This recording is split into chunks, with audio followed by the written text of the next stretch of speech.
Mahadir Islamic video channel. Follow Islam as your lifestyle. বলবেন অবশ্যই আছে, বলে কি দায়িত্ব আছে?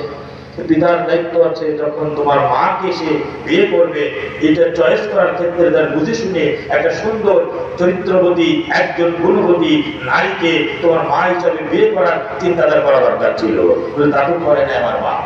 আমি জানি আমার বাবা যাকে বিয়ে করেছে উনি একজন নর্তকী ছিলেন, ড্যান্সার ছিলেন। আর কি দায়িত্ব ছিল পিতা? তোমাকে সুন্দর শিক্ষা দেওয়া, ভদ্রতা, আদব, তালিম, এরপরে আল্লাহ নির্দেশ, রসূলের নির্দেশ, এই শিক্ষা দিয়ে তোমার উত্তম চরিত্রবান বানানো তোমার পিতার দায়িত্ব ছিল। তাও তোমার পিতা করে নাই। এর আগে আরেকটা দায়িত্ব ছিল তোমার একটা সুন্দর নাম রাখা, তাও রাখে নাই। আমার নামের অর্থ হচ্ছে চামচিকা। এই যদি অবস্থা, তাহলে সেই সন্তান আমাদেরকে কি উপহার দেবে এটাই বুঝতে হবে। আজ মুসলিম জাতি পরিবারে আমাদের বিশ্বনবীর আদর্শ আছে, বলেন আছে না?